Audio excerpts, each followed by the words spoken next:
নমস্কার, দেখছেন জেলায় জেলায়, সঙ্গে আমি সমাদৃতা। ভোটের বাজনা বাজিয়ে দিলেন তৃণমূল নেত্রী পুজোর আগেই। তৃণমূলের কোর কমিটির বৈঠকে তাঁর বার্তা, বিজেপি যেন বাংলা থেকে একটি আসনও না পায়। ব্রিগেডের সমাবেশকে মোদী বিরোধী জোটের মঞ্চে পরিণত করতে মরিয়া মমতা। তাঁর ব্রিগেড সমাবেশে অচ্যুত নয় সিপিএম এর মুখ্যমন্ত্রী পিনারাই বিজয়ন। 19-এ চাই 42-এ 42। দলের কোর কমিটির বৈঠকে আরেকবার টার্গেট মনে করিয়ে দিলেন তৃণমূল নেত্রী। আমরা চাই আগামী নির্বাচনে বিজেপি সম্পূর্ণভাবে পরাস্ত হোক, চূড়ান্তভাবে পরাস্ত হোক, এবং এখানে একটি সিটও যাতে গণতান্ত্রিকভাবে লড়াই না পায়। If the economic stability is not there, the political stability cannot be there. So this is a very dangerous situation. That's why we need immediate change.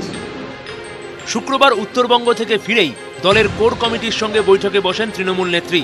সেখানেই 19শে জানুয়ারি ব্রিগেড সমাবেশের প্রস্তুতি এবং 19-এর রণকৌশল নিয়ে বার্তা দেন মমতা বন্দ্যোপাধ্যায়। নিশানা করেন গেরুয়া শিবিরকে। পুজোর উৎসবের দিনগুলো যাতে শান্তিপূর্ণভাবে সবাই কাটাতে পারে, সেদিকে সবাইকে সতর্ক দৃষ্টি রাখতে হবে, নজর রাখতে হবে। দিল্লির কোনো ভুকুটি বা কোনো চক্রান্ত কখনো কখনো বাংলাকে বদনাম করবার জন্য অশান্তির আগুন কখনো লাগাতে পারে, সে দাঙ্গাই হোক, হাঙ্গামাই হোক। আমি আরএসএসকে আমি ভাবতাম ওরা হয়তো কিছুটা সামাজিক সংস্কারের কাজও করে। এখন তো দেখছি বিজেপির থেকেও বেশি উগ্র হয়ে গেছে এরা। টাকার দাম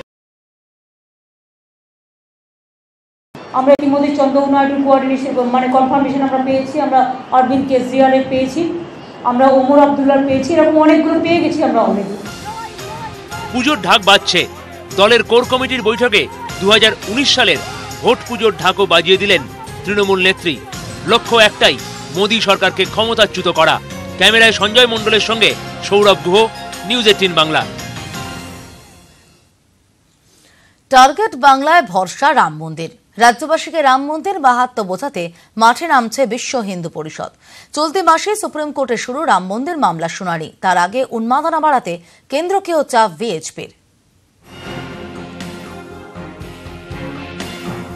ইতিহাস বদলাবে, রাম মন্দির আবেগ কাজ করবে এ রাজ্যেও, নিশ্চিত বিশ্ব হিন্দু পরিষদ। আর তাই বাংলার জন্য তৈরি হচ্ছে বিশেষ পরিকল্পনা।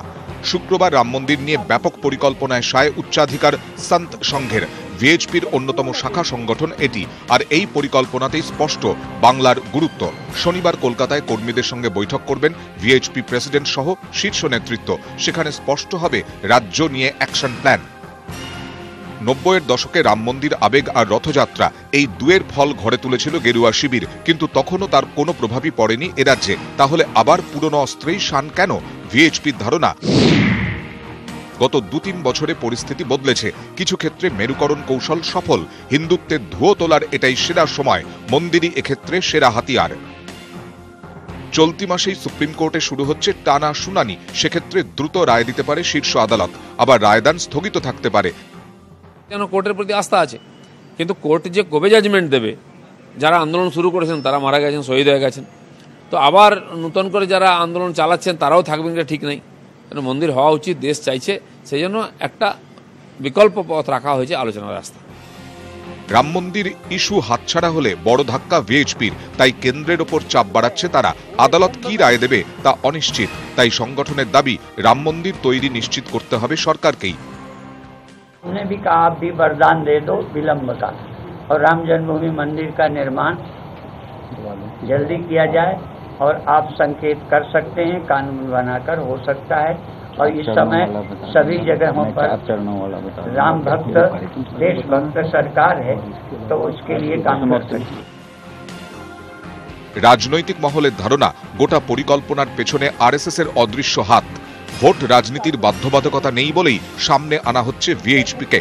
ক্যামেরায় সুভাষ চক্রবর্তীর সঙ্গে অরূপ দত্ত, নিউজ 18 বাংলা। পুজো এসে গেলেও রাজ্যের দেওয়া অনুদানের টাকা এখনই পুজো কমিটিগুলির হাতে পৌঁছচ্ছে না। রাজ্যের অনুদান সিদ্ধান্তের ওপর মঙ্গলবার পর্যন্ত অন্তর্বর্তী স্থগিতাদেশ দিয়েছে হাইকোর্ট। অস্থায়ী প্রধান বিচারপতি দেবাশিস করগুপ্তের ডিভিশন বেঞ্চ একটি জনস্বার্থ মামলা প্রেক্ষিতে স্থগিতাদেশ জারি করেছেন। রাজ্যের কাছে একগুচ্ছ প্রশ্নের উত্তর চেয়েছে হাইকোর্ট।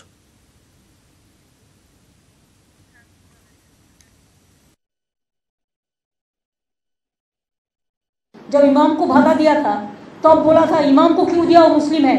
और जब पूजा को देता है तब तो बोलता है कोर्ट में जाके बीजेपी रुकता है। इसमें आप एक बात समझिए, रुपया तो हम लोगों ने दे दिया, आपका पास चला गया, कैसे हम वापस ले आए? अरे तो डिसीजन आज नहीं, 1 महीना पहले हुआ था।